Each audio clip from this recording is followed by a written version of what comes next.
Sir, एक तो पहले बधाई कि आपने 450 ट्रेन और लगभग कई 8 लाख लोगों को आपने एक दिन में कम्यूट किया। शायद ये रिकॉर्ड इलाहाबाद से। करीब इलाहाबाद से जो टोटल ट्रेन है 364 ट्रेन चलाई थी, उसमें करीब 12 लाख लोग मूवमेंट हुआ है टोटल मिला के वहाँ से, और एवरेज करीब 4 मिनट में एक ट्रेन का। कुंभ में सबकी रिस्पॉन्सिबिलिटी है, क्योंकि इतना बड़ा एक महासंगम जो लोगों का है, जो पूरी दुनिया में एक जगह पे सबसे बड़ी एक रिलीजियस गैदरिंग होने का रिकॉर्ड है। तो इसमें रेलवे का भी अपना एक योगदान रहा है। इसमें हम लोगों ने 3 रेलवेज वहाँ काम करती हैं, नॉर्दर्न रेलवे, नॉर्थ सेंट्रल और नॉर्थ ईस्टर्न। हम लोगों ने सभी लोगों ने अपने अपने स्टेशनों पे काफ़ी काम किया है। हमारे जो मुख्य स्टेशन है उसमें फाफाना और प्रयाग जंक्शन है, वहाँ पे हम लोगों ने काफ़ी सर्कुलेटिंग एरिया को बढ़ाया किया है। स्टेशन के दोनों तरफ हम लोगों ने स्टेशन बिल्डिंग डेवलप करी है। करीब 70,000 लोगों के लिए हम लोगों ने वहाँ बैठने के लिए बहुत बड़े बड़े इनक्लोजर बनाए, जहाँ पे लोग जब स्नान करके आएँ, क्योंकि काफ़ी चलना होता है उनको, तो वो वहाँ पे विश्राम कर सकें, और जब उनके लिए ट्रेन लगाई जाएगी तब उनको ट्रेन में भेजा जा सके। होल्डिंग एरिया बनाने का आपका एक्सपीरियंस दशहरा और दिवाली और छठ के दौरान शुरू हुआ था, पिछले साल भी किया था, शायद वो बहुत सक्सेसफुल रहा कि कोई केओस नहीं हुआ, कोई भगदड़ नहीं हुई। इस बार जो छठ में दिल्ली में काम हुआ था वो बहुत अच्छा काम हुआ था, क्योंकि छठ में क्यों हर साल होता है, तो छठ में एक बहुत अच्छी प्लानिंग के साथ जो काम होता है। इस बार के बाहर हम लोगों ने एक टिकटिंग एरिया अलग से बनाया था पूरा, अनरिजर्व के लिए अलग से एंट्री थी, रिजर्व के लिए अलग से एंट्री थी, और जो लोग बचे रहे उनके लिए ओपन एरिया में भी हम लोगों ने तंबू वगैरह लगा के रेगुलेट किया हुआ था, इससे लोगों को परेशानी नहीं थी। उसकी और लर्निंग थी, तो इसमें हम लोगों ने ये भी किया था कि हमारे जो इलाहाबाद और बनारस और अयोध्या में हमारे मेन स्टेशन है जो कुंभ में काम आते हैं, तो जो हमारे ऑफिसर जिनको वो काम करना था, वो लखनऊ डिवीजन के ऊपर, वहाँ से ऑफिसर स्टाफ को हम लोगों ने छठ के टाइम यहाँ बुलाया हुआ था कि आप यहाँ भी देखें कि क्या काम हो रहा है, और उसमें जो अच्छी चीज़ें हैं आप उसको इनकॉर्पोरेट करें, और उसमें अगर जब और इम्प्रूवमेंट समझ में आता है तो आप वहाँ जाएंगे, तो इसका बहुत फायदा मिला।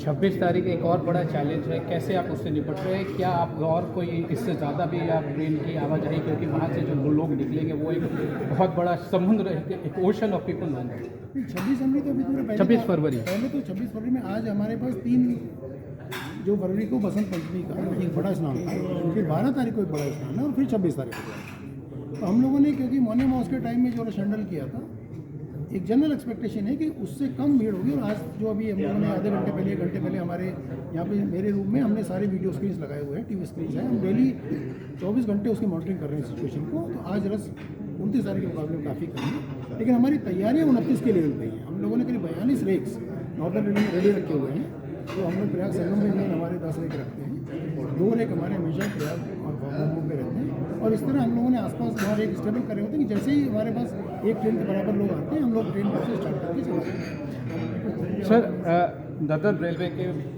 बजट एलोकेशन और एक्टिविटी के बारे में हम बात करेंगे बाद में। पहले दिल्ली में 1200 करोड़ का एलोकेशन हुआ है, और एक नया स्टेशन ब्रिजवासन में आप बना रहे हैं, थोड़ा उसके बारे में बताएं, दिल्ली एरिया के बारे में। और ब्रिजवासन जो नया आपने बताया कि वेस्टर्न इंडिया के लिए जाने के लिए या इधर की ओर जाने वाली ट्रेनों के लिए जो एक नया स्टेशन, बाकायदा एक नया स्टेशन बन रहा है और बहुत व्यापक बन रहा है। दिल्ली जैसे मेट्रोपॉलिटन सिटी में सब तरफ से ट्रैफिक आता है, तो ये बड़ा ज़रूरी है कि दिल्ली को सेंटर को डिकंजेस्ट करें। तो जैसे पहले एक आनंद विहार बना था, ईस्टर्न साइड जाने वाली सारी ट्रेनें वहाँ से जाती हैं, और वो मेट्रो से भी कनेक्टेड था, बस स्टॉप से भी कनेक्टेड था, एक बहुत अच्छा सेंटर बना था। उसी तर्ज पे बिजवासन को हम लोग डेवलप कर रहे हैं, जो हमारा पूरा वेस्टर्न साइड को फिट करेगा, राजस्थान गुजरात जाने वाला पूरा ट्रैफिक उधर से एंटर करेंगे, और वो मेट्रो से भी कनेक्टेड है, उसके साथ में रोड भी कनेक्टेड है, और आगे द्वारका एक्सप्रेस वाई मेन पास में आता है। उसमें मेजर इंफ्रास्ट्रक्चर काम हो गया हमारा ऑलरेडी, उसमें 7 नए प्लेटफॉर्म बन रहे हैं, 5 हमारी वॉशिंग लाइन बन रही है, दोनों तरफ स्टेशन बिल्डिंग बन रही है, और ऊपर हमने बहुत बड़ा एयर कॉन्फॉर्स पैसेंजर की सुविधा के लिए बनाया है। उसमें अभी हमें कुछ परमिशन,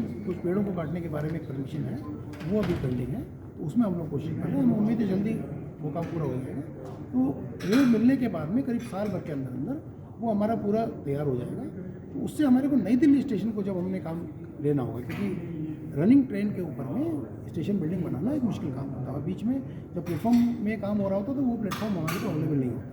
तो नई दिल्ली पे जब हम लोग उस सिचुएशन में आएंगे कि प्लेटफॉर्म तोड़ने की हालत होगी, तब तक हम उम्मीद करें बिजवासन से हमारा ट्रैफिक शुरू हो जाएगा। नॉर्दर्न रेलवे को सबसे बड़ा एक तोहफा मिल रहा है कि हिंदुस्तान का पहला हाइड्रोजन ट्रेन नॉर्दर्न रेलवे में स्वचालित होगा।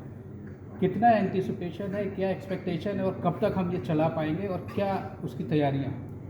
ये जो हाइड्रोजन ट्रेन के 2 पार्ट हैं, एक तो जो ट्रेन सेटअप क्रिएट हो रहा है, वो ट्रेन बनाई जा रही है ICF में, वहाँ वो फाइनल स्टेज में है, उसकी टेस्टिंग चल रही है, क्योंकि ये एक बड़ी हाई एंड टेक्नोलॉजी है, बहुत ही सोफिस्टिकेट टेक्नोलॉजी है, तो इसमें बहुत सारे ट्रायल, बहुत सारे टेस्ट करने होते हैं। तो RDSO और IC वो टेस्ट कर रहे हैं, हमारे ऑफिसर उसमें एसोसिएटेड है। दूसरा इसके लिए हाइड्रोजन स्टोरेज सेटअप जो जी में क्रिएट किया जा रहा है। तो ये पहली बार है कि वर्ल्ड में 10 कोच की ट्रेन बनाई जाएगी जो 1600 हॉर्स पावर को जैसे मंत्री जी ने बताया। तो एक नई टेक्नोलॉजी है और इस टेक्नोलॉजी के आगे बहुत स्कोप है और इसमें बहुत ग्रोथ होने के चांसेस है, क्योंकि ये बिल्कुल क्लीन टेक्नोलॉजी है। इसमें बेसिकली इनपुट भी आपका हाइड्रोजन है और आप एयर लेंगे, ऑक्सीजन लेंगे, और आउटपुट भी वाटर वेपर की, तो इसमें पॉल्यूशन जीरो है। इसके बहुत पोटेंशियल है। तो ये पहला प्रोजेक्ट आएगा, ये हमें उम्मीद है कि हम इस साल के अंदर इसको कर पाएंगे। लेकिन ये क्योंकि टेक्नोलॉजी कॉम्प्लेक्स टेक्नोलॉजी है, तो जब तक इसके सारे ट्रायल टेस्ट नहीं हो तो इसको सिर्फ डेट देना थोड़ा सा मुश्किल है। तो क्या we can understand that next financial year we have a hydrogen train running from northern region? We should B.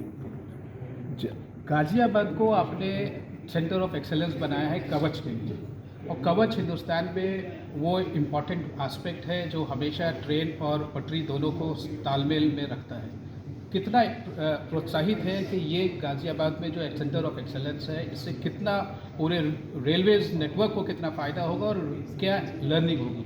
क्योंकि कवच के दो पार्ट हैं, एक तो जो इक्विपमेंट लगते हैं हमारे लोगों में, और एक जो हमारे ट्रैक साइड में लगता है। तो गाजियाबाद में हमारा लोको शेड है जो कि ट्रेडिशनली इलेक्ट्रिकल लोको शेड में one of the best shed रहा। वर्क कल्चर वहाँ बहुत अच्छा है, लोग बहुत डेडिकेटेड हैं। तो ये प्लान किया गया था कि यहाँ पे हम एक सेंटर ऑफ एक्सेलेंस डेवलप करेंगे। तो इनिशियली जब कवच लगना शुरू हुआ, लोगों को एक्सपीरियंस नहीं था, तो आपने डिफरेंट बहुत सारे इक्विपमेंट लगते हैं, तो उसमें हफ्ते 10 दिन 15 दिन लगता था। ओवर ए टाइम एक मॉडल सिस्टम बनाया गया कि पहले हम हर चीज़ रेडी करके रख लें, तो जिस दिन लोग आए, हमें लोग को खाली एक दिन के लिए सर्विस से बाहर लेना, तो हम लोग एक दिन में कवच का प्रोजेक्ट जो मंत्री जी ने दिया था, हम लोगों ने सक्सेसफुली उसको किया। उस पैटर्न को हमने पूरे इंडियन रेलवे से जितने भी शेड हैं, सबके ऑफिसर स्टाफ को बुलाया गया, सबको दिखाया गया कैसे करना है, कैसे प्लानिंग करनी है, कैसे प्रिपरेशन करनी है। अगर मेरी रेडीनेस नहीं है तो उस टाइम नहीं लेंगे लोगों को, हम लोगों को जब लेंगे जब पूरी तरह तैयार है। तो अभी करीब 177 लोगों को हम लोग लगा चुके हैं, और हमारा जो करीब 900 साढ़े 900 लोगों का जो हमारा फ्लीट है, हम लोग इस साल में पूरे सबके अंदर कवच लगा देंगे। सर, पूरी दुनिया में ये एंटिसिपेशन है कि कश्मीर से कन्याकुमारी तक रेलवे से जुड़ पाए, कहाँ तक हम सक्सेस हो पाए और कितना रह गया? नहीं, हम जुड़े हुए हैं। खाली वहाँ पे जो लास्ट पैच है जिसका भी CRS इंस्पेक्शन हुआ था 8 तारीख को, 17 किलोमीटर का था, उसको अप्रूवल मिल गई है। उसकी फाइनल रिपोर्ट के कुछ माइनर इश्यूज हैं, इसको एनालाइज कर रहे हैं, और जल्दी ही हम लोग ट्रेन स्टार्ट करेंगे। क्योंकि आप कश्मीर में जो ट्रेन जाती है तो उसमें आपको स्पेशल रोलिंग स्टॉक बनाना होता है। उसके अंदर हीटिंग का अरेंजमेंट रहता है, उसके अंदर में उसकी जो विंड स्क्रीन है उसके अंदर में ग्लास में हीटिंग का रहता है, वाटर टैंक सारे हीटेड रहते हैं कि पानी जम नहीं जाए, तो उसके लिए स्पेशल रोलिंग स्टॉक होता है। तो अभी इनिशियली जो प्लानिंग है कि ट्रेन हमारी इधर से जो ट्रेन जाएंगी उसमें आपको चेंज करना होगा जम्मू में। अभी क्योंकि जम्मू स्टेशन का काम चल रहा है, तो ट्रेन टाइम टेबल जम्मू से बना रहे हैं, लेकिन अगले 4-5 महीने ये ट्रेनें ऑपरेट होंगी कटरा से श्रीनगर के बीच में, और अगस्त के आसपास ये उम्मीद करते हैं कि ट्रेनें हमारी जम्मू से होंगी। एक रेलवे से जुड़ा हुआ सवाल कि आपने हर एक 10वें आदमी को प्रमोशन दिया, लेकिन लोग कह रहे हैं, आप स्टाफ कह रहे हैं कि और थोड़ा ज़्यादा प्रोत्साहन मिलता है क्योंकि हम ज़्यादा मेहनत करते हैं। नहीं, देखिए इसमें कोई डाउट नहीं कि रेलवे बहुत डेडिकेटेड स्टाफ टीम है हमारी। मेरा तो पर्सनल एक्सपीरियंस ये है, जरूर नहीं सब लोग एग्री हों, कि सबसे डेडिकेटेड जो वर्कफोर्स है वो डिफेंस और रेलवे दो जगह है। इनफैक्ट हम प्राइवेट सेक्टर से भी कंपेयर करते हैं, प्राइवेट सेक्टर में भी जरा सा चांस मिलता है आदमी को, 30% इंक्रीज मिलता है, वो दूसरी जॉब पे चले जाए। रेलवे में जॉब छोड़ने वाले आप चांसेस देखेंगे तो शायद 0.01%। तो एक बहुत डेडिकेशन के रेलवे परिवार की तरह रहता है। हमारे स्टाफ हो चाहे अफसर हो, जो कॉलोनी में रहते हैं, उन्हीं लोगों के साथ आप उठते बैठते हैं, उनके बच्चे आपके सबके साथ खेल के बड़े होते हैं, तो बहुत डेडिकेशन है। तो प्रमोशन जो होते हैं ना, वो एवेन्यू जैसे आपके हर ग्रेड में कितनी वैकेंसी है सब उसके हिसाब से होता है।